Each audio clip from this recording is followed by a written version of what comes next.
ओम शांति। आपका प्रश्न है कि हम आत्मा आंखों द्वारा देखती है, कान द्वारा सुनती है, तो फिर जब हम आत्मा शरीर छोड़ते हैं तो कोई ऑर्गन्स नहीं होता, तो फिर आत्मा कैसे 13 दिन तक हर बात देखती है, सुनती है? उत्तर है, देखो, ये 5 कर्मेंद्रिय जो है वो 5 इंद्रियों से जुड़े हैं। तो इंद्रियों जो है वो सूक्ष्म शरीर में है और कर्मेंद्रिय जो है वो स्थूल शरीर में है। तो जब सूक्ष्म शरीर है तो उससे द्वारा, इंद्रिय द्वारा वो उसका वो सुन सकती है, देख सकती है। लेकिन जब दोनों शरीर नहीं है, सूक्ष्म शरीर और स्थूल शरीर दोनों नहीं है, तब आत्मा कुछ नहीं कर सकती, माना परम धाम की अवस्था। तो इसीलिए 13 दिन तक वो वहां होती है, वो सब कुछ देखती है, सुनती है और वो विवश होती है। और 13 दिन इसीलिए कि उसको ये सूक्ष्म शरीर समेटना पड़ता है दूसरे गर्भ में जाने के लिए।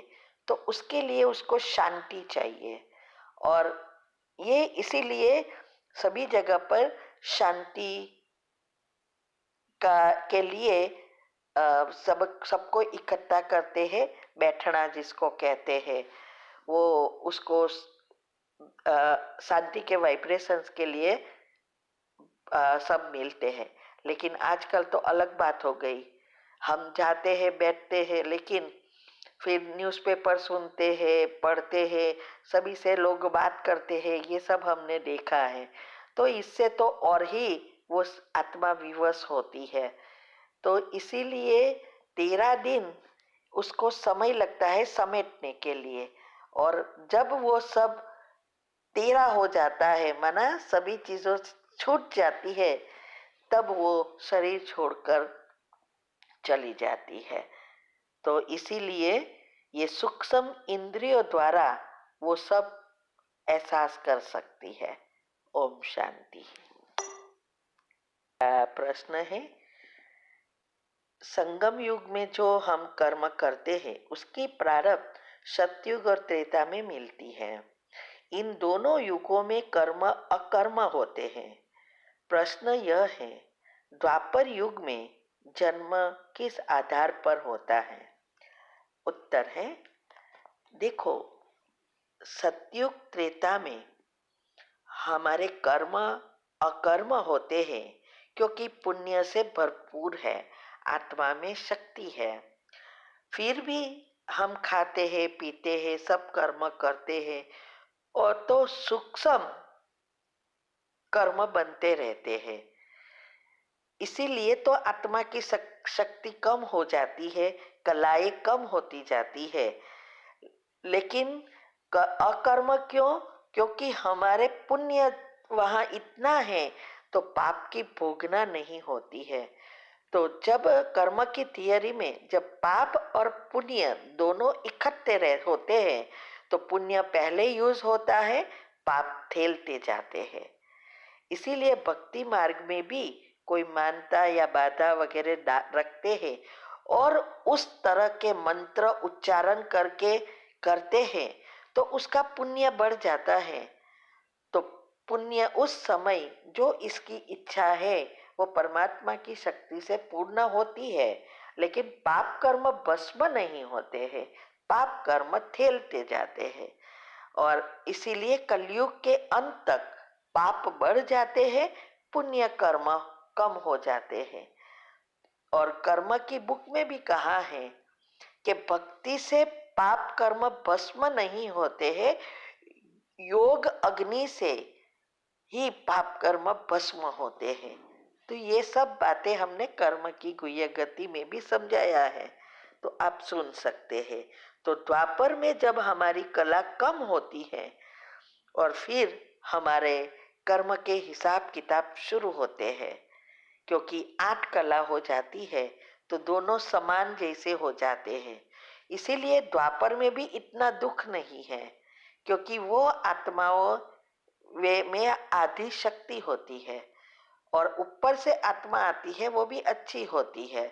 और फिर कलयुग में भी बिगिनिंग में नहीं है, फिर अंत तक बहुत बढ़ जाता है, क्योंकि फिर दान पुण्य में भी पाप कर्म बनते जाते हैं और पाप भक्ति भी इतनी व्यभिचारी हो जाती है, तो हम उसके द्वारा भी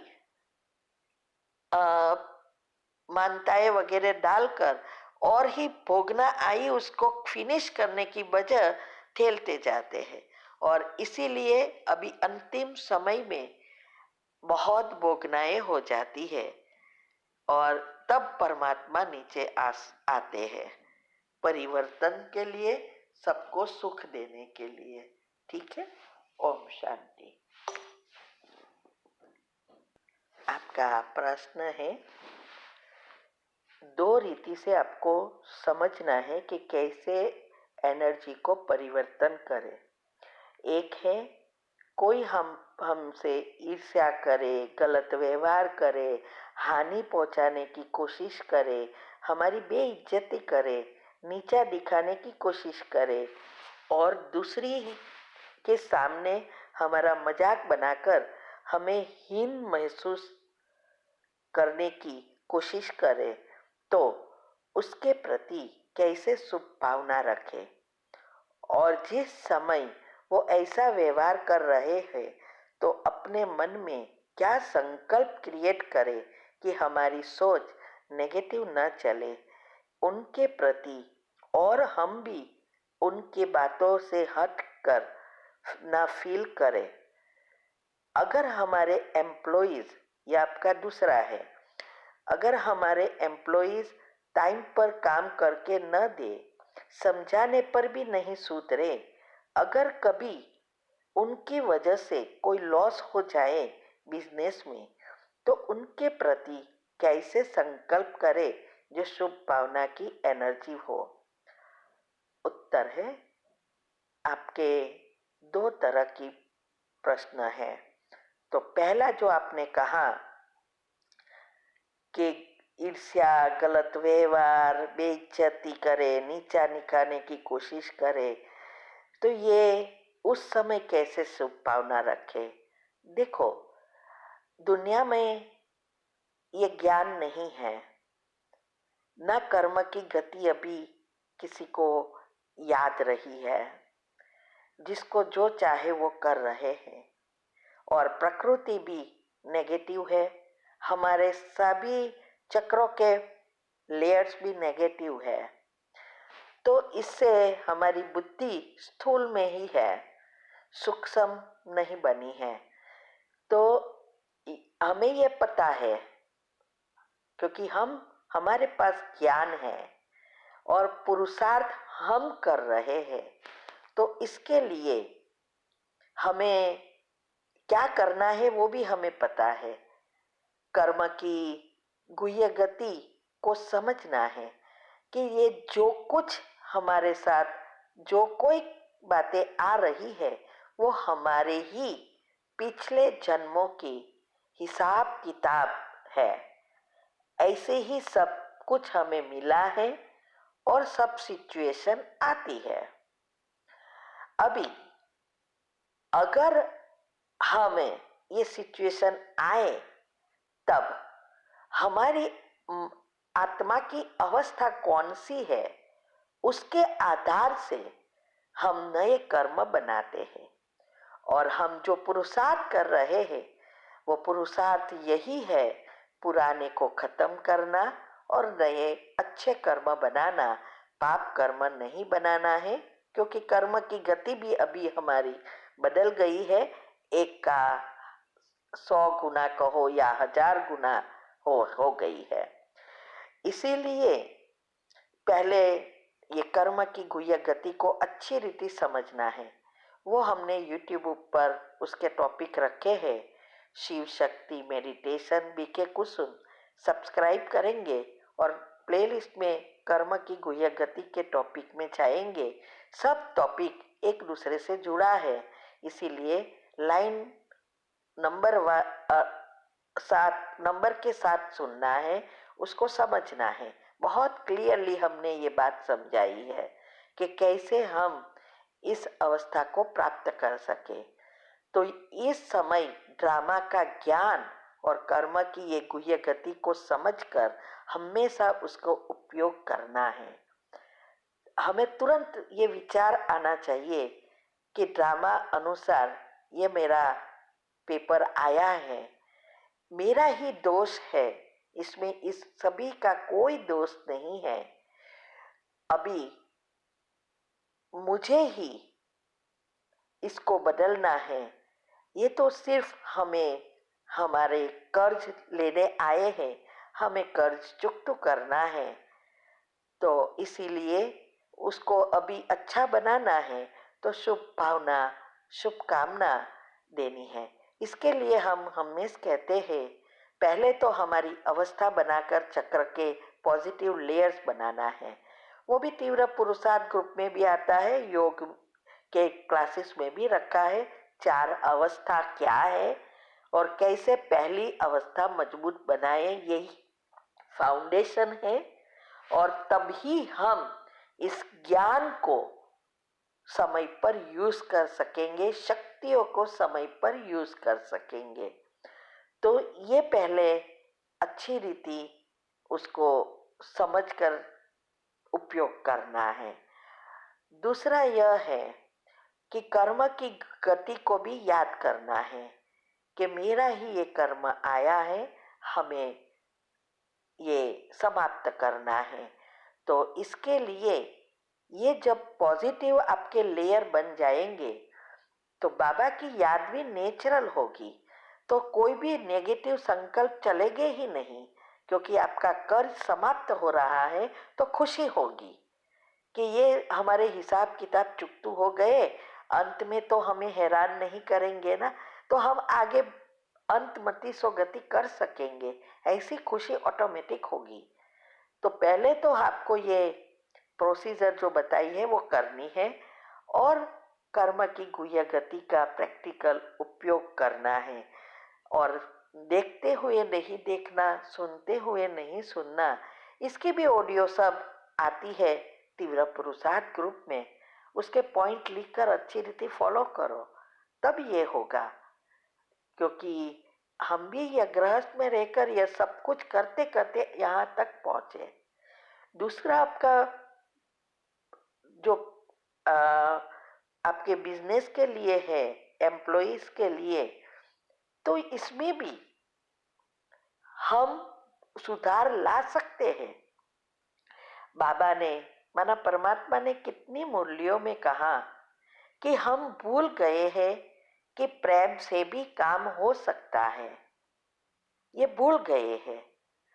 अगर हमें ये वापिस प्रेम से काम करने का चक्र खुल जाए तो ये सब कुछ अच्छा हो जाता है। इसका हमने प्रैक्टिकल उपयोग किया। उस समय हम भी ज्ञान में नए थे, जॉब करते थे, जनरल मैनेजर थे, और ये हमारे अनुभव में भी आता है। तो हमारे हाथ नीचे 4000 मान एम्प्लॉइज काम करते थे।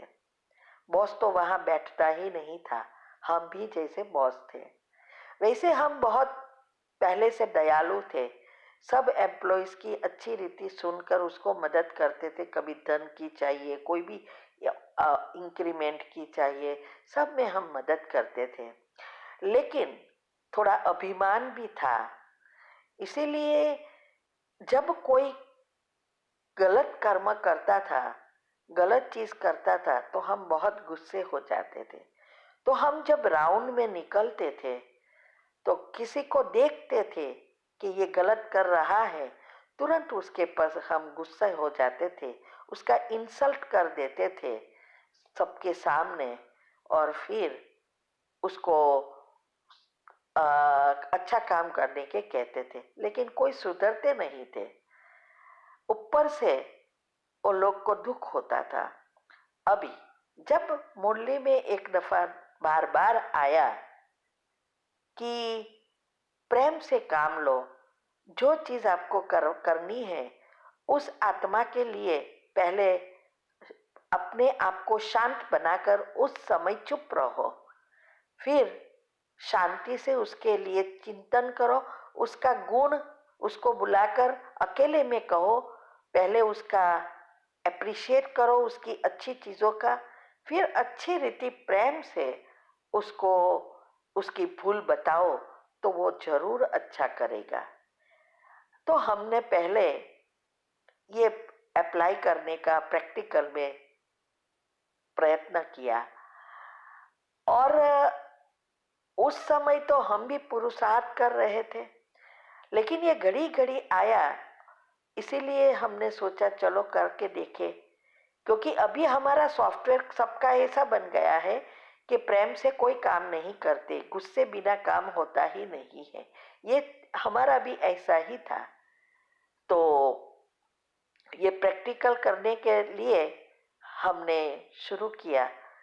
जब हम राउंड पे जाते थे, देखते थे कुछ नहीं बोलते, फिर ऑफिस में आकर शांति से बैठते थे और बाबा से बात करके फिर उसने जो भी कुछ अच्छा काम किया है उसका थोड़ा वखाण करने के लिए याद करते थे, फिर उसको बुलाते थे और उसको कहते थे ये चीज आपने की, बहुत अच्छी की, बॉस बहुत खुश है और इसीलिए आपका इंक्रीमेंट भी हो रहा है। लेकिन आज मैंने ये चीज देखी, वो सोचो अगर ये बात बॉस के पास जाए तो क्या होता, इसीलिए इसको इस तरह से करेगा तो और ही आगे बढ़ेगा।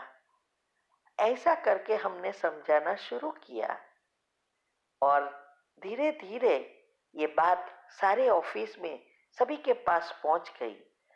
तो वो सालों से हमें देखता था कि हम कैसे थे और अभी जो हमने परिवर्तन किया, वो लोग सब एक विचार में पड़ गए कि क्या इस मैडम को कुछ मेंटली प्रॉब्लम हो गया क्या, इतनी अच्छी हो गई, और सब अच्छी तरह से काम करने लगे, मुझे कुछ बोलना ही नहीं पड़ा। तो ये जो हुआ ये इसीलिए हुआ कि प्रेम से बात करना सीख लिया। तो ऐसे करके हम अच्छे बुरे चीजों को भी अच्छे बना सकते हैं। लॉस किया, लेकिन लॉस के पहले भी हम उसको संभाल सकते थे। लॉस हो गया तो उसको समझाना है, निकाल देना ये कोई सॉल्यूशन नहीं है। फिर भी ना समझे तो बात अलग है। तो ये इससे हमारा नए कर्म भी अच्छा बनेगा, काम भी अच्छा होगा और सब कुछ अच्छी रीति चलेगा। इसीलिए शुभ भावना रोज सबको देनी है, जो हमारे साथ टचिंग में आते हैं उसको ज्यादा देनी है। इसलिए हम कहते हैं रोज क्षमा की कमेंट्री करो, उसको 10 दुआएं दो, चाहे ये चीज घर पे है, चाहे ऑफिस में है, चाहे खुद के बिजनेस में है या नौकरी में है, या चाहे सगा संबंधी में है, ये चीजें हमें अपनानी है। और जब हमारे पॉजिटिव चक्र हो जाते हैं तो हम चाहते हुए भी गलत सोच नहीं सकेंगे। तो ऐसा करना है, ठीक है। ओम शांति।